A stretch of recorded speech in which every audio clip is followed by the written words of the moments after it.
Welcome to GivEnergy support on how to manually update the firmware on your GivEnergy inverter. Now all you'll need to complete this is a machine running either Windows or Mac OS X and a way of transferring files from that machine to a USB-A device. Please make sure you're watching the correct video for your specific inverter. On the side here, so I have a Generation 3 inverter, you will see your serial number. You can also find it on the portal and on the top left hand corner of the app if you click the menu button, the 3 lines. So mine starts with FD, which means I have a Generation 3 inverter. This is quite important as some of them look visually very similar and it's easy to confuse them. So this video is specifically for the AC Coupled GivEnergy Inverter, which means the serial number must start with CE or Charlie Echo. Please make sure if you're doing this manual update of your inverter or battery system, it's either under direction by GivEnergy support or it's failed the automatic process from the portal and you're going to have to do it manually to recover the system. Please make sure you only get the firmware files from GivEnergy, either from the portal or emailed to you directly by GivEnergy support. There are firmware files floating around the internet, Facebook groups, people that own the same system as you. It may not be the correct one for you, it may not be the latest version, so please make sure you only get it directly from GivEnergy.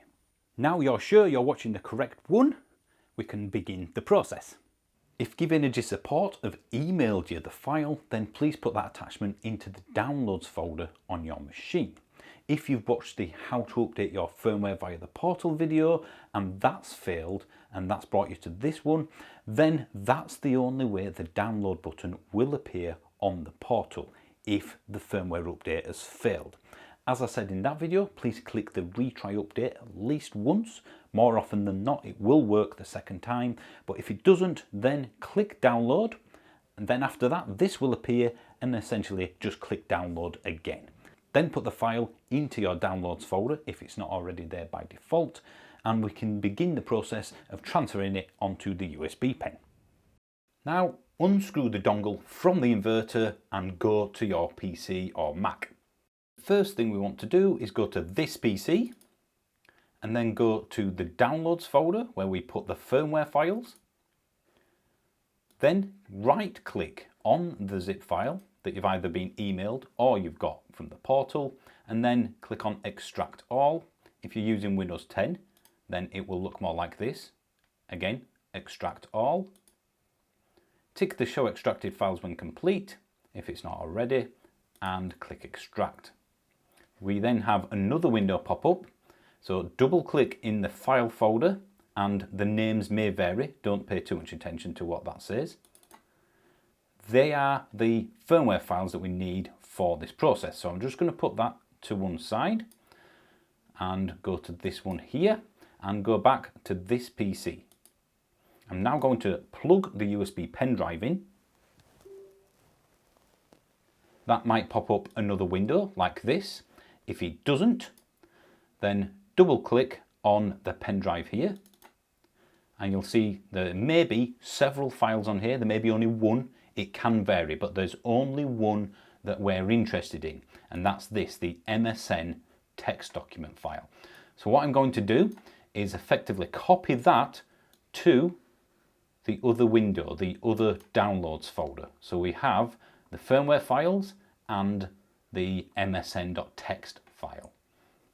That is what we need after we formatted this. So go back to this PC and right click on the pen drive, click format, change the file system if it's not already to FAT32, make sure the quick format box is ticked and click start. Click OK. That will only take a second or two. Click OK again and close. We're now going back into the USB drive, which should be completely empty, and now back to the other window where all the files are, the 3 files we need. I'm going to highlight all of them and then either left or right click, it's up to you, just drag them over to the pen drive from your downloads folder. That should give us the 2 files that you got from GivEnergy and the original MSN text file that you had from the dongle beforehand. Once we've done this, go back to this PC again, right click on the USB pen drive and click eject. Now plug the dongle back into the inverter. That will start the firmware update process. And you want to allow a good 10 minutes for this to complete. I have of course shortened it for the purposes of this video. The light will alternate between green and red, and the unit will also restart once it's completed the next phase. After that stage, the unit will reboot, it should reconnect, and everything will just carry on as normal. Now screw the dongle back into the system securely. And that's it, we are done. Please allow several minutes for the battery or inverter, whichever you've just updated, to reconnect to the GivEnergy systems. So again, give it a few minutes to make sure it comes back online before you then think, something's not gone right. If you have any problems with this, then I would suggest the first step is to repeat the process. The step after that, if this has not worked for you, is to contact GivEnergy support direct and ask for their advice. So we are done here. Thank you ever so much for watching. Any questions, please put in the comments. And if you're looking for any other videos regarding manual update process, they will be in the description below. So thanks for watching again, and I'll see you soon.